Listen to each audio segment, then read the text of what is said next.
Hey, salut à tout le monde, salutations de briser les limites à vous tous qui êtes là de la Chapelle des Vainqueurs, spécialement Chapelle des Vainqueurs internationale Binza Upen. Bienvenue à l'heure de la libération. Je suis encore là devant vous ce dimanche. C'est comme nous le comprenons, nous sommes dans des saisons tout à fait particulières compte tenu de notre lutte contre ce virus, coronavirus, Covid-19. Nous allons vaincre, d'accord? Voilà pourquoi nous sommes ici encore aujourd'hui dans ce culte ou de cette façon très spéciale à vous atteindre avec la parole du Seigneur, d'accord? Je crois que vous êtes tous réunis ou tu es réuni quelque part ou tu es seul quelque part en train de me suivre, mets de côté toutes sortes de distractions, positionne-toi comme il faut, ok, éteins ton téléphone ou mets-le sous silence, ne te laisse pas déranger. Nous sommes dans la présence du Seigneur, d'accord? Il est important de se rappeler ici, dans 2 Samuel chapitre 11, on nous fait comprendre qu'à une époque, David a choisi de rester à la maison pendant que tout le monde était allé en guerre. La Bible commence par nous faire comprendre que c'était un temps où les rois allaient en guerre, un temps où le royaume ou les chefs allaient en guerre. Mais pendant cette époque-là, dans cette saison particulière où tout le monde allait en guerre, David avait choisi, je ne sais pas pourquoi, mais il avait choisi de rester à la maison, d'accord? Ouais, nous sommes à la maison, je ne suis pas en train de dire que c'est mauvais de rester à la maison, mais j'aimerais attirer ton attention ici sur ce fait. Tu devrais et je devrais comprendre quel temps dans lequel nous sommes. Le manque de compréhension de saison dans laquelle nous sommes peut décider si tu seras victime ou victorieux dans cette saison. David, en ces moments-là, dans cet épisode de sa vie, il n'avait certainement pas compris la saison dans laquelle il était, les temps dans lesquels il était, parce que chaque saison t'impose ou te demande ou t'exige un certain comportement. C'était les temps où les rois, c'était connu, c'était les temps où les rois, où les chefs allaient en guerre. Mais lui, il a choisi de rester à la maison, en train de tourner les pouces à la maison. Et cela a engendré toutes sortes de malheurs contre sa vie, contre sa famille, contre son peuple, contre son règne. Et comprenons les saisons, comprenons la saison dans laquelle nous sommes. Nous sommes dans un temps de guerre. C'est vrai que nous sommes confinés à la maison, mais ce n'est pas une punition. Non, ce n'est pas une punition. C'est une stratégie de guerre. C'est une stratégie de Satan. C'est une position pour que tu puisses mieux combattre. Ce n'est pas une punition, mais c'est une position de combat. C'est une stratégie pour que tu puisses mieux combattre. Alors, si tu penses que c'est le moment pour toi de croiser les bras, de tourner les pouces, d'être distrait, tu risques de tomber dans le même piège dans lequel David est tombé. Et la Bible nous fait comprendre que pendant ces moments-là d'oisiveté, ce moment où il était vide, il était vide dans son esprit, c'était en ce moment-là qu'il a vu ce qu'il ne fallait pas qu'il voie. Et il a expérimenté ce qu'il ne fallait pas qu'il expérimente. Ma prière pour toi pendant que tu me suis en cet instant, c'est que tu ne puisses pas voir ce qui va te détruire.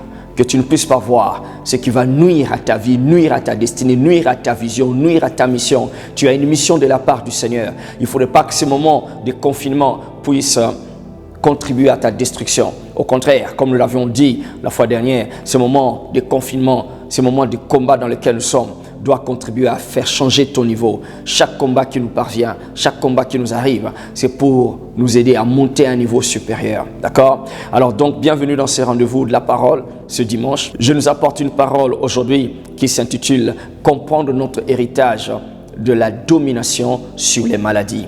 Notre héritage de la domination sur les maladies. Le thème du mois de ce mois d'avril 2020 a été déjà proclamé. C'est que Dieu dit, je te restaurerai la santé. Donc, nous sommes dans notre mois de guérison et chaque dimanche, nous serons en train de nous entretenir sur ce thème. Comprendre notre héritage de la domination sur les maladies.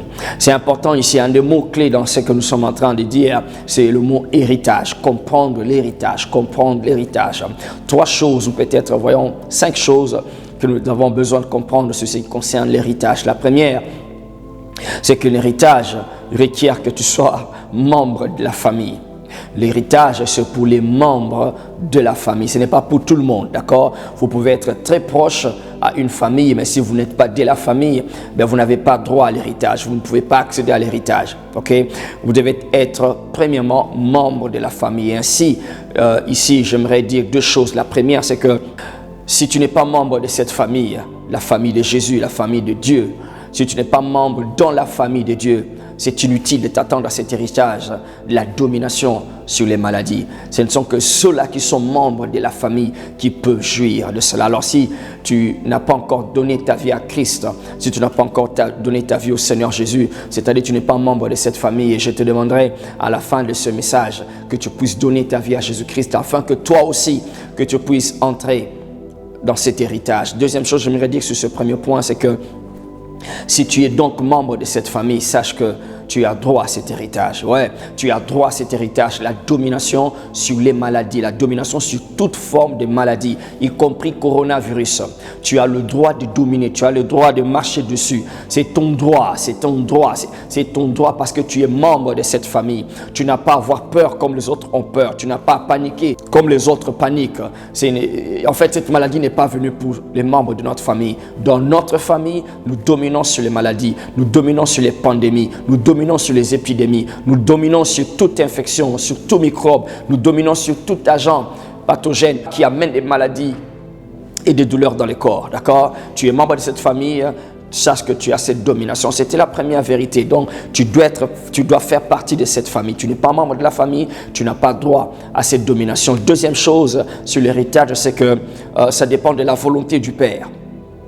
Oui, ça dépend de la volonté du Père, c'est-à-dire, c'est vrai qu'il faut être membre de la famille, mais à un certain point, ça dépend aussi de la volonté du Père. Tu peux être membre de la famille, mais c'est le Père qui décide qu'est-ce qui revient à qui, qu'est-ce qui doit revenir à qui. Okay? C'est cette volonté-là qu'on appelle testament. C'est cette volonté-là qui détermine qui aura droit à quoi. Et j'ai une bonne nouvelle pour toi, ton Père a écrit dans le testament ou dans sa volonté, qui a donc sa parole, il a écrit que si tu as donné ta vie à Jésus-Christ, tu as droit à cet héritage de dominer sur les maladies, de dominer sur le coronavirus. C'est très important. C'est bon la prière, c'est bon les jeûnes, c'est bon écouter la parole, mais tu dois comprendre la volonté du Père. Tu dois comprendre que le Père veut que toi, tu puisses dominer sur toutes ces maladies. Ceci m'amène à la troisième chose qui concerne l'héritage, c'est que ça peut t'appartenir, mais si tu ne le sais pas, tu pourras ne pas avoir accès. Ça peut être à toi, mais si tu n'es pas au courant, si tu n'es pas informé, si tu n'es pas informé de la volonté du Père, si tu n'es pas informé sur ce que le Père a écrit dans son testament, tu peux vivre sans avoir jamais accès à cet héritage-là. Ici donc, j'aimerais faire appel à la connaissance, à la compréhension. J'aimerais même dire mieux, la compréhension. Si tu ignores que l'héritage est à toi, tu pourrais être en train de vivre comme quelqu'un qui n'a droit à rien. Ainsi donc, connaître ton héritage, connaître ce qui te revient de droit, connaître ce qui te revient de droit est très capital. D'accord? C'est ainsi que nous apportons cette parole pour que chacun de nous puisse comprendre cet héritage, parce que c'est la compréhension qui te qualifie pour accéder à cet héritage. Galates chapitre 4, verset 1, il dit « Aussi longtemps que l'héritier est encore enfant, il ne diffère à rien d'un esclave, bien qu'il soit le maître de tout. » C'est-à-dire, tout lui appartient, c'est à lui, c'est son héritage. C'est à son père, mais comme il est le fils à son père, ben ça lui appartient. Mais comme il est encore enfant, il n'a pas encore la compréhension. Il lui manque encore la compréhension de certaines choses, comment gérer certaines choses, comment s'émouvoir, comment gérer certaines choses. On dit qu'il n'a pas droit et d'ailleurs, il va vivre comme un esclave. Il n'est pas esclave, mais il va certainement vivre comme esclave. Ainsi, beaucoup sont esclaves des maladies. Ainsi, beaucoup sont esclaves de cette terreur que le diable est en train de répandre dans le monde, bien qu'ils soient enfants de Dieu. Pourquoi? Parce que ils ignorent la volonté de leur Père. Ils ignorent ce que leur Père a dit sur eux. Ils connaissent trop sur ce que le diable dit. Ils connaissent trop sur ce que le monde dit. Ils connaissent trop sur ce que leur corps les envoie comme message. Mais ils connaissent moins ou pas du tout sur ce que Dieu leur dit. Donc c'est important ici, la connaissance est très déterminante. D'accord? Et bon, continuons. Quatrième chose ici sur l'héritage, c'est que ton héritage peut être contesté. Ouais, tu peux être membre de la famille, le père peut le vouloir, tu comprends que c'est à toi, mais ça peut être contesté. L'accès dans ton héritage peut être contesté. C'est ainsi que dans Colossiens 1, Paul commence à nous faire comprendre au verset 12, il dit « Rendez grâce au Père qui nous a rendus capables d'avoir part à l'héritage des saints dans la lumière. Il n'a pas seulement donné le droit, mais il nous a rendus capables. Donc il y a besoin d'une sorte de capacitation, une sorte de force, une sorte de capacité, une sorte de vigueur pour accéder à son héritage. Il nous a rendus capables d'avoir part à l'héritage. Ça fait appel à la force. Pourquoi? Parce que l'héritage peut être contesté. Et ici, nous voulons comprendre, ce que nous allons comprendre aujourd'hui, c'est que nous allons entrer dans la domination de notre héritage, ou encore nous allons entrer dans la possession de notre héritage, de la domination sur les maladies par force. Le diable qui veut nous contester l'accès dans cet héritage-là, nous allons le faire comprendre. Et c'est qu'on n'a pas arrêté de le faire comprendre que tu n'as pas le droit, tu ne vas pas entrer ici. Tu es entré ailleurs, mais ici dans cette maison, ici dans cette famille, ici dans ce corps, tu ne vas pas entrer. Pourquoi? Parce que j'ai la domination. C'est mon héritage. J'ai la domination sur toutes les maladies. J'ai la domination sur toutes les opérations des virus, quel que soit son nom. Quel que soit le nom de ces virus, quel que soit le nom de ces infections, quel que soit le nom de ces microbes, j'ai la domination dessus. J'aimerais que là où tu me suis maintenant, j'aimerais que tu fermes tes yeux et que tu dises, j'ai la domination sur toutes les maladies, j'ai la domination sur tous les virus, j'ai la domination sur toute forme d'infection. J'aimerais que tu puisses intérioriser ces vérités-là, d'accord? Intériorise ça en toi parce que, n'oublie pas, je viens de dire, ta compréhension est très déterminante. La cinquième chose ici, j'aimerais que tu comprennes, en Christ, nous avons été transportés d'un héritage qui nous a été imposé à un héritage qui nous a été donné. Colossiens chapitre 1, verset 13, il dit, il nous a délivrés de la puissance des ténèbres et il nous a transportés dans son royaume de lumière, dans le royaume de son Fils. Nous étions là-dedans, dans le royaume des ténèbres. Mais quand nous avons donné notre vie à Christ, il nous a transportés. C'est un déplacement qui a été fait. Le mot trans veut dire quitter un endroit vers un autre. Nous avons été transportés, littéralement, pratiquement, spirituellement. Et ça va devenir effectivement en cet instant. Nous avons été transportés de là où nous étions dans les ténèbres avant Christ et nous sommes entrés dans un autre. Nous avons été déposés dans ce nouveau héritage. Nous avons été déposé et c'est là où tu es. Si tu as donné ta vie à Christ, c'est là où tu es en cet instant. J'aimerais que cela soit une réalité en toi. Tu es déposé dans un nouveau héritage. Quelque chose d'intéressant ici à savoir, si quelqu'un a un problème ici en RDC, et qu'il est poursuivi, par la loi ou bien par la police, si cette personne, en fuyant, en essayant de fuir, et qu'il arrive à traverser le fleuve Congo et qu'il arrive à Brazza, on pourrait être en train de le voir à partir de la RDC, mais on n'a pas le droit de l'arrêter. Pourquoi? Parce qu'il est dans un autre territoire. Il est géré par de nouvelles lois qui ne sont pas applicables, qui ne sont pas exactement les lois de là où il était avant. D'accord? Il y a d'autres lois qui gèrent. Alors il faudrait certaines tractations, il faudrait certaines négociations pour qu'on arrive à l'attraper dans un autre territoire. Comprends que tu es dans un autre territoire. Et dans ce territoire-ci, il y a d'autres lois qui fonctionnent. En fait, c'est la volonté de ton père qui fonctionne. C'est le testament de ton père qui fonctionne. Dans l'autre territoire, là, il y a des lois, il y a des règles qui ne te concernent plus. Aucun diable n'a plus le droit de quitter là où il est, dans les ténèbres, pour venir jeter un coronavirus dans ton corps. Dis jamais cela n'arrivera. Est-ce que tu l'as dit? Dis jamais cela ne pourrait arriver. Pourquoi? Parce que je suis géré par d'autres lois. Je suis géré par la loi de mon père. Et cette loi-là a dit qu'il n'y a aucune condamnation pour tous ceux qui sont dans ce nouveau territoire. Il n'y a pas de condamnation pour toi. Tu as été acquitté, tu as été immunisé, tu as été délivré. Il nous a délivrés de la puissance des ténèbres. Il a déchiré l'acte dont les ordonnances nous condamnaient, qui subsistaient contre nous. Il les a cloués à la croix. Il les a écartés de notre chemin.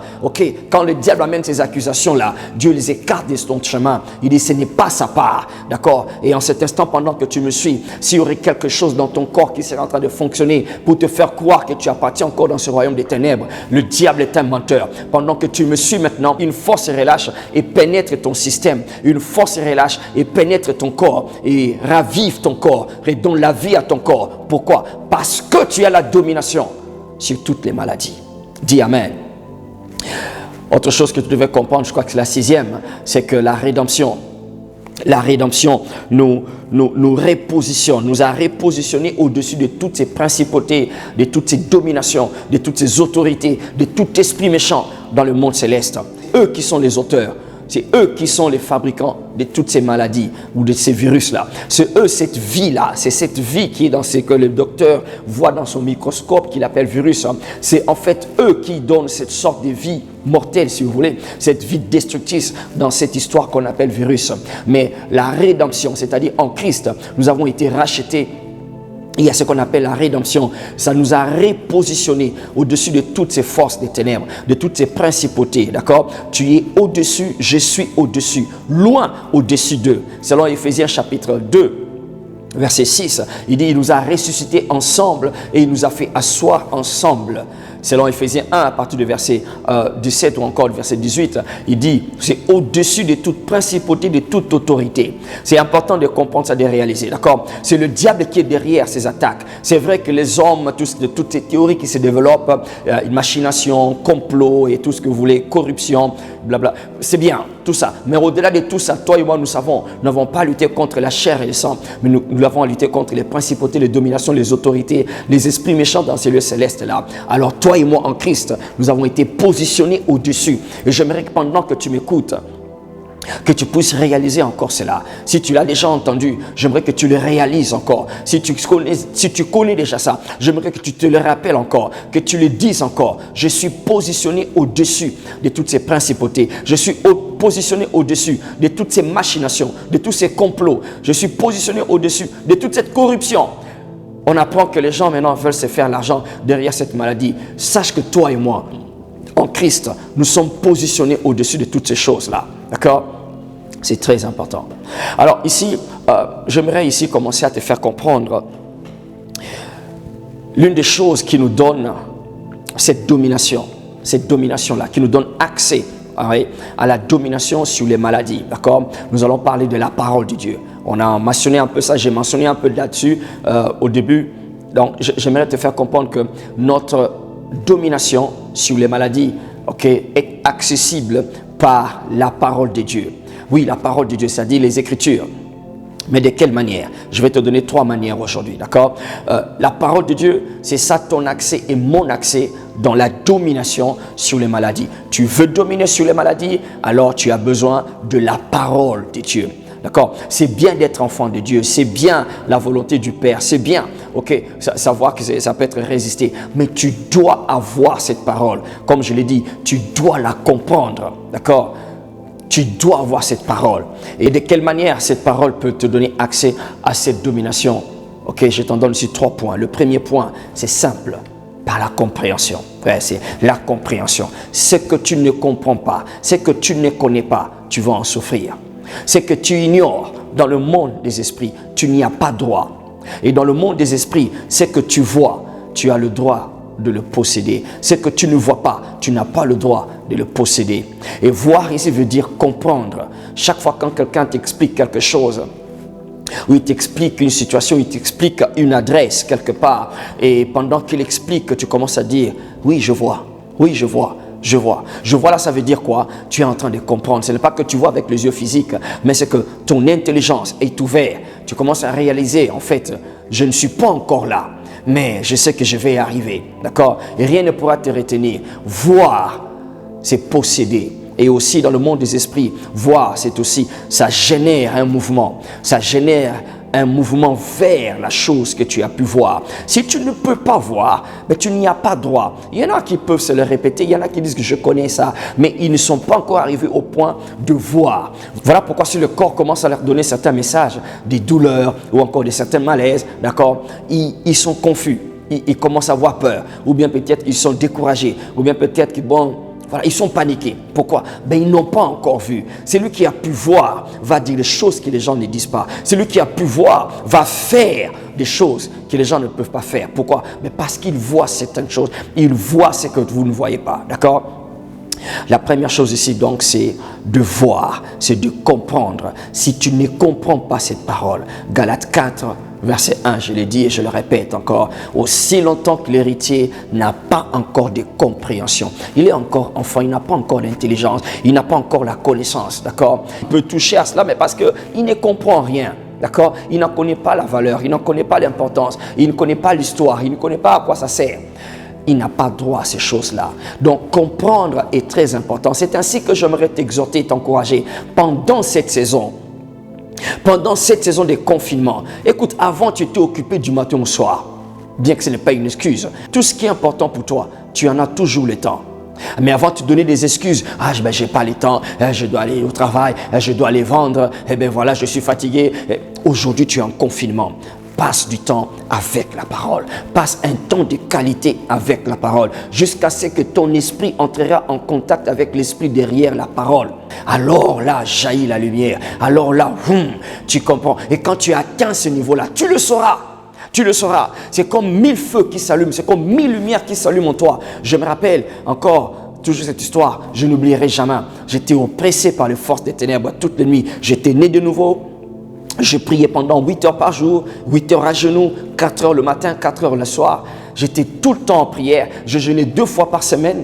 Mais chaque nuit, quand j'arrive pour dormir, après avoir fait mes 4 heures de prière pendant la nuit, dès que je mets ma tête au lit, j'étais envahi par l'oppression démoniaque. J'avais l'impression que j'allais mourir. J'avais l'impression que je n'allais plus me réveiller. Je me voyais comme dans une pièce noire avec un trône qui était quelque part d'une créature que je ne voyais même pas. Mais je savais qu'elle était là. Et je savais qu'elle me détestait avec tout ce qu'il pouvait avoir et qui voulait me tuer. Et puis boum, je vais sursauter dans la peur et je vais me mettre à pleurer. Je disais, mais Seigneur, mais j'ai prié avant de dormir. C'était tout le temps comme ça. À un point, je commençais à envier mes frères qui étaient à côté de moi, qui n'étaient pas aussi nés de nouveau que je le suis, que j'étais en ces temps-là. Je commençais à les envier. Mais quelque chose en moi me disait que je suis enfant de Dieu, que ceci ne veut pas m'arriver. Et ça a continué pendant un long moment, jusqu'à ce qu'un jour, oh my God, un jour, le Saint-Esprit m'a dit, fiston, la connaissance est une puissance. Ce que tu ignores, tu en souffres. Et c'était comme, waouh, qu'est-ce qui se passe? Et puis, j'ai entendu Luc 10, verset 19.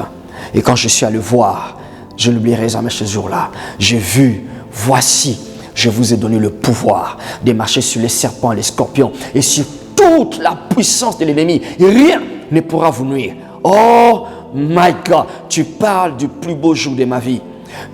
C'était comme 1000 feux qui s'allumaient dans mon esprit.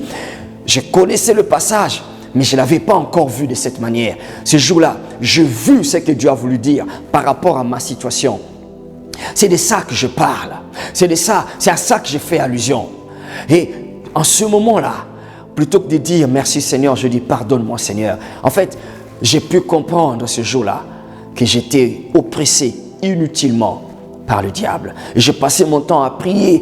Dieu vient me protéger pendant que je vais dormir. Seigneur, je place le sang à gauche, je place le sang à droite. J'ai compris enfin que j'ai prié avant de dormir parce que j'avais peur d'être oppressé. Mais je ne priais pas parce que je savais que je ne peux pas être oppressé. Ça fait toute la différence. Et ce jour-là, expressement, j'ai dit je ne vais pas prier. Je ne vais pas prier ce jour-là. Et avant ce moment-là, quand il commençait à tomber, je paniquais, j'étais angoissé parce que je savais qu'ils vont encore venir. Mais ce jour-là, j'ai dit, je ne vais pas prier. Et lorsque je suis allé monter au lit pour dormir, sans prier, j'ai dit, je me suis tenu debout sur mon lit et je pointais le doigt, j'ai dit, Satan, si tu es fort, viens me toucher. Et je me suis endormi. Depuis ce jour-là, jusqu'à aujourd'hui, je n'ai plus jamais été oppressé. Pourquoi ? C'est ce que la compréhension fait. Lorsque tu comprends, tu possèdes, c'est à toi. Passe ces temps pendant que tu es à la maison en confinement avec la parole de Dieu. Joue-la. Laisse-toi imprégner, laisse-toi être rempli. Arrête de remplir ton téléphone, arrête de remplir ton WhatsApp avec des choses qui ne t'édifient pas. Ok? Tu y as un héritage de la domination sur les maladies. Mais c'est la compréhension de la parole qui va te la donner. Investis ton temps à lire la parole de Dieu, à chercher à la comprendre, à rejouer les messages du séminaire, des séminaires qu'on a eus, des livres des hommes de Dieu, des livres du mois écrits par David Oyedepo ou par Mommy Faith Oyedepo. Toutes ces choses-là vont te remplir de la compréhension. La deuxième manière que la parole de Dieu nous aide à avoir la domination sur les maladies, c'est en vivifiant notre corps. Oui, ça vivifie notre corps. Jean 6, verset 63, il dit, les paroles que je vous ai dites sont esprit et sont vie il y a la vie dans la parole, la vie de Dieu dans cette parole. Lorsque tu t'imprègnes, tu t'imbibes, lorsque tu absorbes, tu exposes ton être à la parole de Dieu, et alors il y a une vie, la vie de Dieu qui commence à couler en toi, d'accord? Ça affecte ton cerveau, ça affecte le battement de ton cœur, ça affecte tes hormones, ça affecte tes os, tes muscles, tes nerfs, toutes les fibres, toutes tes cellules, ton sang. La vie de Dieu commence à te pénétrer parce que le corps reconnaît la voix de son créateur. Son créateur, c'est Dieu, et Dieu a créé par la parole. Tout a été créé par la parole. Le corps reconnaît la voix de celui qui l'a créé. Alors plus tu t'imprègnes de la parole dans ces domaines, par exemple de la santé ou de la guérison, plus ta domination sur les maladies va se confirmer. Cette paresse que la plupart des gens ont, ces temps de confinement, c'est le temps de te plonger dans la parole, de t'imbiber, de te perdre dans la parole. Tant de soucis, tant de choses qui te font peur, tant de choses qui te font manquer de paix. Il y en a même qui ont des insomnies la nuit. Il y en a qui sont énervés depuis le matin jusqu'au soir à cause de ce que nous entendons dans les informations, à cause de mauvaises décisions ou de mauvais choix de certaines personnes. Imprègne-toi de la parole. Tu as besoin d'avoir cette domination. Dieu veut se servir de ton corps pour aller guérir, pour aller apporter des solutions ailleurs. Imprègne-toi de la parole. Alors ça va vivifier, ça va te vivifier. Jean 1, verset 1, il dit: au commencement était la parole, et la parole était avec Dieu, et la parole était Dieu. Elle était au commencement avec Dieu. Tout ce qui a été fait a été fait par elle, et rien de ce qui n'a été fait sans elle. Troisièmement, comment est-ce que la parole nous donne la domination sur les maladies? C'est en nous donnant la nature divine. En fait, elle transfère en nous la nature divine. C'est-à-dire, nous commençons à vivre comme Dieu. Nous commençons à vivre comme Dieu. Dans cette période, dans cette saison où tout le monde panique, je te vois vivre en bonne santé comme Dieu. Je te vois impénétrable par les maladies. Je te vois invincible par ces virus. Pourquoi? Parce que la parole de Dieu, si tu l'as compris, si tu la comprends, d'accord, elle impacte en toi la nature divine. Dans 2 Pierre chapitre 1, verset 4, à partir du verset 3, il commence par nous faire comprendre que sa divine puissance nous a donné tout ce qui contribue à la vie et à la piété au moyen de la connaissance. Yes, au moyen de la connaissance de celui qui nous a appelés par sa propre vertu et par sa propre gloire. Il dit: par elle, nous avons l'assurance, nous avons la garantie des merveilleuses promesses. Et par ces promesses, il dit, nous participons à la nature divine. Oh my God, j'aime ça. Nous participons à la nature divine. Par ses promesses, par sa parole, nous participons à la nature divine. My God, Jésus ne peut pas être infecté par les virus. Pourquoi? Parce que la nature divine est avec lui. D'accord? Et plus tu as la parole, plus cette nature divine commence à affecter tes os, commence à affecter tes muscles, les battements de ton cœur, tout ton système, de la tête aux pieds. La nature divine devient ton partage. J'espère que tu m'as compris aujourd'hui. Et c'est important de comprendre que nous avons un héritage. La domination sur les maladies. Ne tombe pas comme des victimes. Dieu a besoin de toi pour que toi tu apportes la guérison chez les autres. Alors, l'instrument qui nous aide à entrer dans cette domination, c'est la parole. J'aimerais que nous puissions faire cette prière. Là où tu es, ferme tes yeux, je vais prier avec toi. Seigneur, nous avons besoin de te comprendre. Comprendre ce que tu dis, comprendre ta parole. Ma prière aujourd'hui avec mes frères et sœurs, là où ils sont, c'est que tu ouvres notre intelligence. Chaque moment que nous aurons avec ta parole, que ce soit des moments de lumière, des moments d'illumination, des moments où nous comprenons de plus en plus l'héritage que tu nous as donné. Et pendant que tout le monde est en train d'affronter cette maladie, nous voulons l'affronter avec ta parole, avec la compréhension que nous avons de ta parole. Nous faisons nôtre la prière de l'apôtre Paul qui dit que le Dieu, notre Père Jésus-Christ, le Seigneur de gloire, nous donne un esprit de sagesse et de révélation dans sa connaissance. Qu'il illumine les yeux de nos cœurs afin que nous sachions quelle est l'espérance qui s'attache à son appel, quelle est la richesse de la gloire, de l'héritage qu'il a réservé aux saints, quelle est l'infinie grandeur de sa puissance qu'il a déployée en Christ en le ressuscitant de mort. Seigneur, ouvre nos yeux afin que nous comprenions ces choses. Merci Seigneur parce que tu le fais. Ces moments de confinement seront des moments de révélation, de compréhension, des moments où tu vas nous établir dans la domination sur les maladies. Qu'il en soit ainsi pour toi qui m'écoute en cet instant au nom de Jésus-Christ. Et je dis Amen. Amen. Si tu n'as pas encore donné ta vie à Christ, là où tu es, ferme tes yeux. N'oublie pas, nous avions dit au début, tu dois être membre de la famille. Si tu n'es pas membre de la famille, tu n'as pas droit à l'héritage. Ferme les yeux, fais cette prière. Dis, Seigneur Jésus, je te donne ma vie. Entre dans ma vie aujourd'hui, pardonne tous mes péchés. Écris mon nom dans ton livre de vie. Je viens à toi et je ne veux plus retourner en arrière. Merci Seigneur. Au nom de Jésus. Amen. Simple mais puissant. Ta vie vient de changer. Tu es devenu enfant de Dieu. D'accord? Que Dieu vous bénisse partout où vous êtes. Ok? Vous tous, la chapelle des vainqueurs qui nous suivez.